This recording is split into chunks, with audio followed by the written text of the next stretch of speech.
Hey guys, my lovely, lovely little bees. Buzz. Okay. How's it going today? You good? Yeah? Today I want to talk to you about social dysphoria. That's a topic we talk about often, but I never really talk about it. So, what is social dysphoria, first of all? So, basically, social dysphoria is being in society, being in a social environment, going to school, family gatherings, anything that's really like social, going to clubs, anything like that, and having dysphoria around that. Here's the thing, a lot of people online who say that they don't feel dysphoria, I think they're talking about body dysphoria. And I can understand not having body dysphoria and being like super comfortable with your body. Cool, you do whatever you need to do.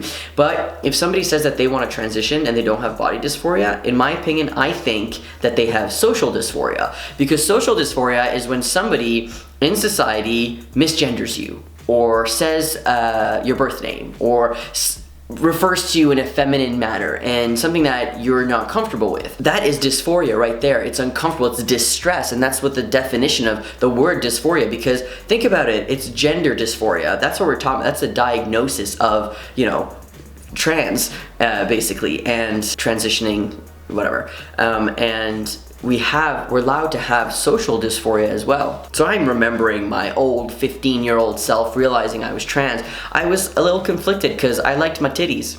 And I didn't want to shave I didn't want to not shave my armpits, and I liked shaving my legs. And it was a strange place to be, because did I think those things because society made me? Probably. Or did I just really like those things? I think that I'm not going to deny it. I did like my titties. I've talked about this in the past in my videos before I went to surgery, because it was one of the things I was super scared about. I didn't want to lose nipple sensation, which is why I postponed surgery for, an extra year. But I think that when we talk about social dysphoria, that is something that I suffered from since I was 15, because I want people to see who I am, and they're seeing someone else, and that is hard. And I think that a lot of people who don't understand like pronouns and why respecting pronouns and names are important, calling them a different name, like let's say your dad's name is Chad or something like that, and you start calling him Steve. Is that going to be comfortable for him? No, he's going to be uncomfortable. Like, who are you talking about? And you start using like she, her pronouns for him. Do you think he's going to be happy? No. And sometimes people can understand, and they're like, oh, I get it. It's uncomfortable when you're called a pronoun that you don't identify with. I get it. Other people will be like, yeah, but it's not the same. Whatever, those people. But for so many years in high school, in college, in university, not being referred to as the person that I was the hardest thing ever. And the social dysphoria that I had really helped me physically transition and deal with my physical dysphoria, which is a weird thing to say. But listen, I had social dysphoria. I didn't like people seeing me a certain way. I wanted people to see how I imagined myself and how I knew I was supposed to be. This pushed me to deal with my physical dysphoria of not being on hormones, and they're so interconnected that it was so important for me to go on hormones, and it pushed me. The social dysphoria pushed me to go on testosterone, and I'm so happy that it did. And because of that, I was able to start testosterone in 2010 and be more myself and finally look like the person I knew I was supposed to be forever. And once that change happened, the social dysphoria kind of slowly started to go away. And I made this video, I've talked about this like 3 times on my channel, and in panels that I do, I always kind of talk about what is dysphoria. People try to always get me to explain what is dysphoria. Well, I imagine being in a cage and I see who I'm supposed to be on the other side. Every single step in my transition that I take, a bar gets taken away. So I'm able to walk through that cage one day and finally be that person. Well, every single thing that I did, every little change that happened during my hormone replacement therapy was another piece of the bar going away. Bars, and then I could finally so close to reaching that person. So going on testosterone relieved my social dysphoria, which is funny because even though I've been on T for over 7 years and I've had top surgery 4 years ago, I changed my name and gender marker 3 years ago, I still feel social dysphoria.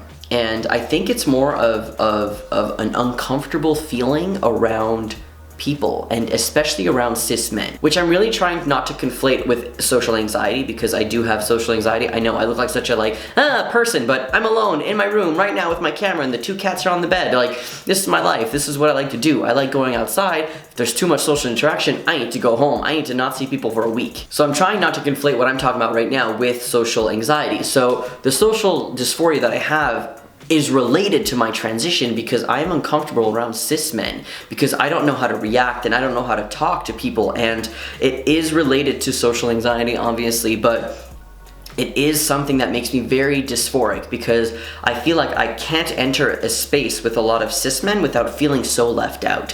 And maybe it's not because I'm trans, maybe it's because I'm more feminine and more flamboyant, and I express myself and I talk about my emotions and I talk about things that cis men don't talk about. I cry, whatever, all of these things. Like, not all cis, I know, but you know what I'm saying. So for me, it's super important to be in line with myself and never change myself. So I don't want to go into this space and change. And that's, I feel, what the issue is. And the issue is that I'm finally comfortable of being myself, yet I have to enter this space and change myself. And the changing of myself is the social dysphoria.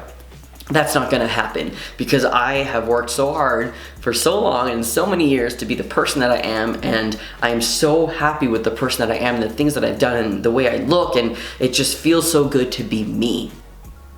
I don't wanna have to flip that over. I don't wanna have to go stealth and hide myself, because to me, for me personally, not all trans people are like this, but when I don't tell people that I'm trans, I feel like I'm hiding a huge part of myself that's super important to me because it's so part of my identity. I identify so much with it. So when I was in Slovakia over Christmas, over the holidays, and I had to be stealth and not be out as trans to people, it was very hard. And it's ironically enough, it's like they don't know that I'm trans, and that's what makes me give me social dysphoria. It was really weird. Anyways, do you have social dysphoria? What is your definition of social dysphoria? Is this something that I'm missing? Did I talk too much about one thing and not the other?